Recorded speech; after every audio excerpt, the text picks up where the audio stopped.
क्या आपने कभी सोचा है कि आप किसी एक देश में बैठकर दूसरे देश में फ़ोन कैसे लगा लेते हैं और आपकी बात कैसे हो जाती है? क्या आपने कभी ये सोचा है कि आप जो टीवी देख रहे हैं उसमें आपके फेवरेट सीरियल कैसे आते हैं?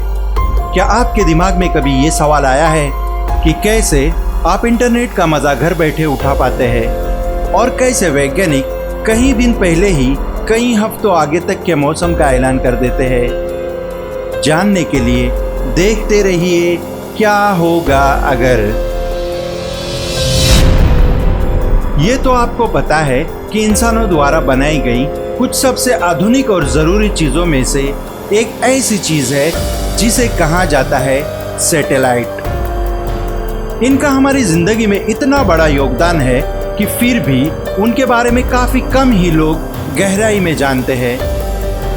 आपने इस वीडियो को देखना शुरू किया है, इसका मतलब है कि आप इनके बारे में जानने में इंटरेस्टेड है। और आज के इस वीडियो में हम आपको सैटेलाइट से जुड़ी हर ज़रूरी जानकारी बताने की पूरी कोशिश करेंगे। आइए सबसे पहले जानते हैं कि आखिर सैटेलाइट किसको कहते हैं। अगर कोई भी छोटी चीज़ किसी बहुत बड़ी चीज़ का चक्कर लगाती है तो उसे सैटेलाइट कहा जाता है। जैसे चांद हमारी पृथ्वी का चक्कर लगाता है, इसलिए वो एक सैटेलाइट है। और इंटरनेशनल स्पेस स्टेशन हमारी पृथ्वी का चक्कर लगाता है, इसलिए वो भी एक सैटेलाइट है। सैटेलाइट के भी दो प्रकार होते हैं। पहली होती है आर्टिफिशियल सैटेलाइट और दूसरी नेचुरल सैटेलाइट। आर्टिफिशियल सैटेलाइट ऐसी सैटेलाइट को बोलते हैं जो इंसानों द्वारा बनाई जाती है और अंतरिक्ष में भेजी जाती है, for example international space station. दूसरी होती है नेचुरल सैटेलाइट जो इंसानों द्वारा नहीं बनाई जाती है, जो अंतरिक्ष में होने वाले अलग अलग प्रोसेस की वजह से बन जाती है। जैसा हमारा अपना चांद। हमारे सौरमंडल में बहुत ज़्यादा मात्रा में सैटेलाइट है और लगभग हर ग्रह के पास अपना एक चांद तो है ही। सौरमंडल में सबसे ज़्यादा नेचुरल सैटेलाइट शनि ग्रह है और इसके पास करीब 82 चांद है। इसके अलावा भी 20 चांद ऐसे हैं जो अभी वैज्ञानिकों द्वारा कंफर्म नहीं किए गए हैं, लेकिन भविष्य में अगर ये कंफर्म होते हैं तो शनि ग्रह के पास करीब 102 चांद होंगे। हमारी पृथ्वी से अंतरिक्ष में सबसे पहली सैटेलाइट रूस के द्वारा भेजी गई थी, जिसका नाम था स्पुतनिक 1। दरअसल जब सैटेलाइट को अंतरिक्ष में लॉन्च किया गया था तो इससे पहले अमेरिका भी एक बार सैटेलाइट को लॉन्च करने का ट्राई कर चुका था, लेकिन वो फेल हो गया था। वेस्टर्न दुनिया के लोग सोचते थे कि रूस कभी भी अंतरिक्ष में कोई भी चीज़ नहीं भेज पाएगा, लेकिन उसने इस पहली सैटेलाइट को अंतरिक्ष में भेजकर इतिहास रच दिया। यह सैटेलाइट 4 अक्टूबर 1957 को लॉन्च की गई थी और इसका साइज एक फुटबॉल के बराबर था। इसके बाद 3 नवंबर 1957 में रूस ने और एक सैटेलाइट लॉन्च की, जिसमें लाइका नाम की एक फीमेल डॉग भी मौजूद थी। अगर बात करें पृथ्वी के ऑर्बिट में मौजूद सबसे बड़े आर्टिफिशियल सैटेलाइट के बारे में, तो वो है हमारा इंटरनेशनल स्पेस स्टेशन, जिसको बनाने में ही करीब 10 सालों का समय लगा था। और इसमें कई सारे अलग अलग देशों ने अपनी रिसर्च और फंडिंग दी थी ताकि इसके द्वारा की गई रिसर्च उन्हें भी मिल पाए। इसे 1998 से 2011 के बीच में बनाया गया था और ऐसा कहा जाता है कि 2024 तक ये काम करने लायक नहीं बचेगा और इसीलिए चाइना जैसे देश खुद का ही स्पेस स्टेशन बनाने में लगे हुए हैं।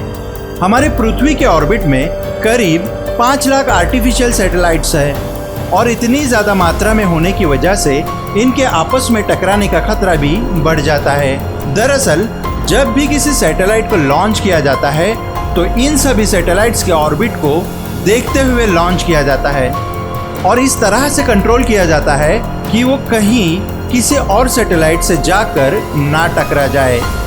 लेकिन फिर भी इतना ध्यान रखने के बाद भी कुछ ना कुछ ऐसी गलतियाँ हो ही जाती है जिससे सैटेलाइट आपस में टकराती है और उससे दिक्कतें और भी ज़्यादा बढ़ जाती है, क्योंकि उनके द्वारा किए गए छोटे छोटे पार्टिकल्स बाकी सैटेलाइट को नुकसान पहुंचाते हैं और उन्हें भी क्रैश होने पर मजबूर कर सकते हैं। सबसे ज्यादा सैटेलाइट के टकराव का कारण 2007 में चाइना के द्वारा किया गया एक एंटी सैटेलाइट मिशन था, जिसने अर्थ के ऑर्बिट में काफी ज्यादा मात्रा में कूड़ा फैला दिया और उससे 2013 में रशिया की भी एक सैटेलाइट टूट गई।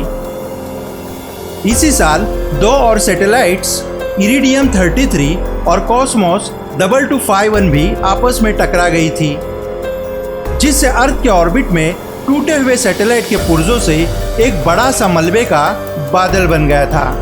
पृथ्वी पर सैटेलाइट का सबसे बड़ा इस्तेमाल कम्युनिकेशन और नेविगेशन में होता है। आपके घर में जो भी टीवी सीरियल या मूवी आपको दिखाई जाती है, वो सब सैटेलाइट के द्वारा ही पॉसिबल हो पाता है। Global positioning system (GPS) satellite के एक बहुत बड़े नेटवर्क की वजह से काम कर पाता है, जो अलग अलग लोकेशन के डेटा को एक जगह इकट्ठा करके एक रियल टाइम मैप बनाती है। दरअसल जो भी चीज़ पृथ्वी के बाहर होती है, उसका टाइम हमारी पृथ्वी के अंदर के टाइम से अलग चलता है। इसलिए GPS वाली इन सैटेलाइट को जल्दी जल्दी रिपेयर किया जाता है, ताकि समय और लोकेशन में ज़्यादा बड़ा डिफरेंस ना दिखाई दे।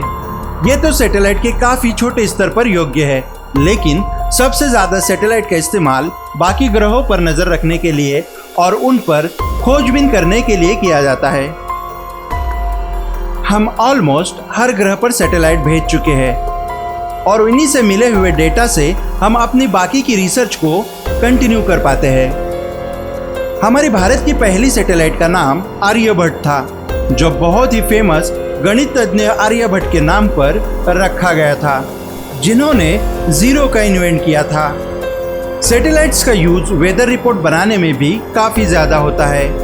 ये सैटेलाइट्स पृथ्वी पर मौजूद हर तरह की हवा का डेटा वैज्ञानिकों को भेजती रहती है, और जब पूरी पृथ्वी के डेटा को आपस में मिलाया जाता है तो ये पता चल जाता है कि किस एरिया में कैसा मौसम आने वाला है। सैटेलाइट की मदद से यह भी पता लगाया जाता है कि किस एरिया में सुनामी जैसी कोई बड़ी आपदा आने वाली है, और वहां पर रहने वाले लोगों को इसी जानकारी के बूते पर बचा लिया जाता है।